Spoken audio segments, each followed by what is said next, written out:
भारत में हमेशा अद्भुत संत हुए हैं और गुरुओं और संतों के जीवन की तमाम घटनाएं हमारी समझ में आने वाली होती हैं और कई हमारी समझ से परे होती हैं। अस्तित्व के इस रहस्य लीला में गुरुओं की एक लीला भी चलती है। भारत में ऐसे ही एक अद्भुत गुरु हुए श्री अरविंदो। अरविंद 15 अगस्त 1872 में बंगाल में पैदा हुए। 15 अगस्त 1872 को बंगाल में पैदा होने के बाद एक बड़ी ही उतार चढ़ावों वाली यात्रा से वो गुजरे और 5 दिसंबर 1950 को वो इस जगत से विदा हुए। भारत ने जिन अनूठे और अद्भुत गुरुओं को देखा है, उस श्रृंखला में श्री अरविंद बहुत ही प्रमुखता से सामने आते हैं। उनकी अपनी उपस्थिति, उनकी प्रेजेंस आज भी लोगों के लिए पूरी तरह जीवंत है। और गुरुओं के जीवन की घटनाएं इतनी रहस्यमय होती हैं, रोचक होती हैं कि कई बार हैरानी होती है। किसी किसी के जीवन में घटनाएं बहुत होती हैं, किसी का जीवन एक सीधी लकीर पर चलता चला जाता है। ये भी अस्तित्व की एक लीला है। श्री अरविंद का जीवन बहुत ज़्यादा घटनाक्रम वाला रहा, बहुत उतार चढ़ावों वाला रहा। भारत के स्वतंत्रता आंदोलन में उन्होंने सक्रिय रूप से भाग लिया। पूरी सक्रियता, पूरे प्राण उन्होंने उसमें डाले और जब उन्हें अंतः प्रेरणा मिली अंतर जगत में उतरकर मानवता का मार्गदर्शन करने की, तो उन्होंने स्वतंत्रता आंदोलन से अलग होकर अपनी साधना को शुरू किया, उसकी पूर्णता में पहुँचे। और कहते हैं कि उन्होंने स्वतंत्रता आंदोलन में इतने प्राण डाले थे और उनकी इतनी उसमें ज़्यादा इच्छा थी भाग लेने की कि जब वो अस्तित्व की प्रेरणा से अलग हुए स्वतंत्रता आंदोलन से, तो उनके मन में एक कसक बनी रही और एक द्वंद्व बीच बीच में उठता रहा, कैसे होगा, क्या होगा। और तब कहते हैं उनको एक बड़ी स्पष्ट अंतः प्रेरणा मिली कि आज़ादी की जो प्रक्रिया है वो शुरू हो गई है, अनफोल्ड होनी शुरू हो गई है, तुम निश्चिंत रहो, वो तय हो गई है और अपने तय समय पर सामने आएगी। और कहते हैं कि ये संयोग कहें या अस्तित्व का रहस्य कहें कि भारत की आज़ादी श्री अरविंद के जन्मदिन पर ही आई, जैसे कि ये उनके लिए एक उपहार हो, जैसे ये उनके लिए एक गिफ्ट हो। और फिर आज़ादी के बाद ज़्यादा वर्ष वो रहे भी नहीं। 5 दिसंबर 1950 को उन्होंने शरीर छोड़ दिया। उनके जीवन की एक घटना मुझे याद आती है जो बड़ी रोचक है। तमाम घटनाएं हैं, उनमें से एक घटना मैं शेयर करना चाहूँगा। कहते हैं जब वो अपनी आज़ादी के आंदोलन से हटे और अंग्रेज़ उनके पीछे लगे थे और वो छुपने के लिए, भागने के लिए इधर उधर से भटकते हुए पौंडीचेरी पहुँचे, तो वहाँ एक रहस्य उनका इंतज़ार कर रहा था। कहते हैं कि पौंडीचेरी जब वो पहुँचे हैं, उसके करीब 23 साल पहले दक्षिण में एक प्रसिद्ध योगी थे नगाई जप्ता। उनके शिष्य उनको बहुत मानते थे, अंतर्दृष्टि संपन्न योगी थे नगाई। और कहते हैं नगाई को एक दिन ये आभास हुआ कि अब उनके पास ज़्यादा वक्त नहीं और वो शरीर छोड़ने वाले हैं। उन्होंने अपने शिष्यों से इस बात को कहा, तो उनके शिष्यों ने कहा कि अब आप चले जाएंगे तो आपके जितना समर्थ, आपके जितना गहरा और ज्ञान संपन्न दूसरा गुरु हमें कहाँ मिलेगा, कौन करेगा हमारा मार्गदर्शन। कहते हैं ये प्रश्न उनके प्रमुख शिष्यों ने किया। एक उनके शिष्य थे आयंगार, उन्होंने जब बहुत जोर डाला तो नगाई जपता अपने ध्यान में गए और ध्यान में जाकर उन्होंने अपनी अंतर्दृष्टि से कुछ देखा और कहा कि तुम निश्चिंत रहो,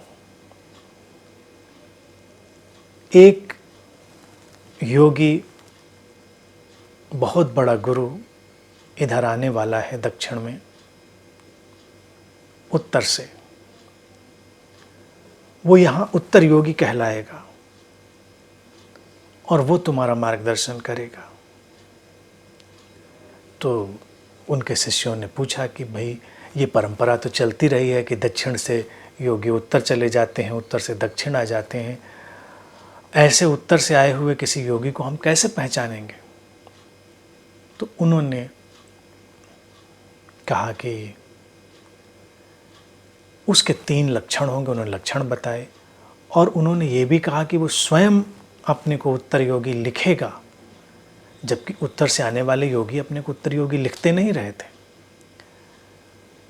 कहते हैं कि जब अंग्रेज़ों से छुपते हुए श्री अरविंद पांडिचेरी पहुँचे तो एक लेख लिखने की ज़रूरत उनको महसूस हुई और उन्होंने एक लेख लिखा, आध्यात्मिक अंतर्दृष्टियों वाला लेख। और चूंकि वो अंग्रेज़ों से छिपना चाहते थे तो अपना असली नाम देना नहीं चाहते थे, तो उन्होंने सोचा कोई हम दूसरा नाम ले लेते हैं, छद्म नाम ले लेते हैं। और एकदम से उनके अंदर ये नाम प्रकट हुआ, उत्तर योगी। उन्होंने उत्तर योगी के नाम से लेख लिख दिया। लेख छपा, कहते हैं लोकप्रिय हुआ, लोगों को समझ में आया, लोग प्रभावित हुए। और जब ये लेख नगाई योगी के शिष्यों के पास पहुंचा और उन्होंने उत्तर योगी के नाम से उसको देखा तो वो ढूंढते हुए अरविंद के पास आए और अरविंद के पास पहुंचकर स्वाभाविक रूप से बहुत प्रभावित हुए। और उस योगी ने, दक्षिण के योगी नगाई ने जो 3 लक्षणों की बात कही थी वो भी अरविंद में उनको दिखाई दिए। तो इस तरह से उत्तर योगी के नाम से वो काफ़ी वक्त तक वहाँ पर अपना काम करते रहे। ये घटना ये बताती है कि अस्तित्व में कैसे घटनाएं बन जाती हैं, कैसे घटनाओं का होना तय हो जाता है। व्यक्ति को आश्वस्त रहना चाहिए, निश्चिंत रहना चाहिए, परेशान होने की कोई ज़रूरत नहीं होती। घटना तो चल चुकी थी, कौन जानता था अरविंद पांडिचेरी जाएंगे या कहाँ जाएंगे। लेकिन एक योगी ने अपनी अंतर्दृष्टि से देखा कि वो इधर आने वाले हैं और वो गए। अरविंद के जीवन में ऐसी तमामों घटनाएं, बड़ी रोचक भी और रूपांतरण लाने वाली भी।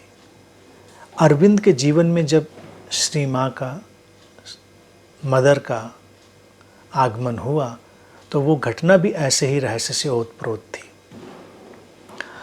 अरविंद ने भारतीय अध्यात्म के परिदृश्य को इतना आमूलचूल बदला कि रूपांतरण की एक नई धारा शुरू हुई, एक नई नदी बहना शुरू हुई।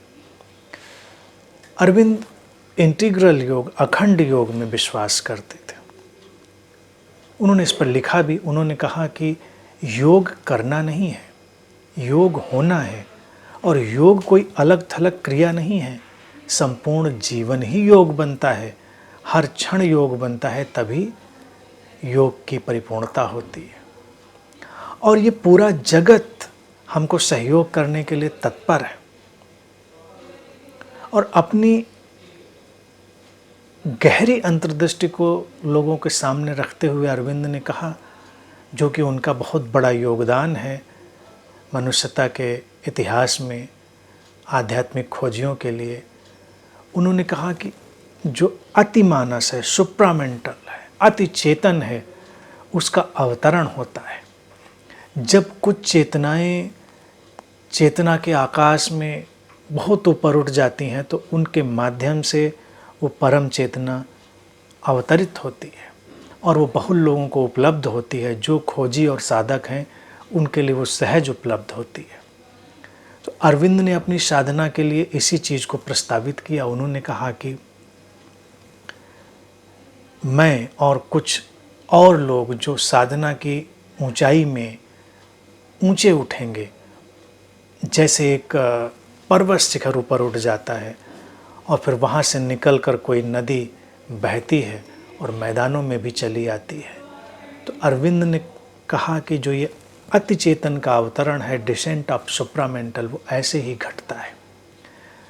साधकों को केवल रिसेप्टिव रहना है, ग्राहक रहना है, ग्रहणशील रहना है और मैं उस विराट गुरुओं की श्रृंखला का हिस्सा हूँ जिससे वो अति चेतन अवतरित होकर नदी की तरह बहेगा और तमाम प्यासे खोजियों को परितृप्त करेगा। ये बात अपने आप में अद्भुत है। एक एक व्यक्ति को इतना उठने की ज़रूरत नहीं होती।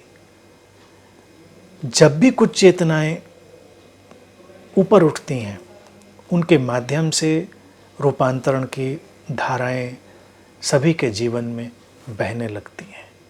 बस उसे ग्रहणशील होना है और अरविंद ने इसे बहुत ही प्रायोगिक रूप से किया, दिखाया।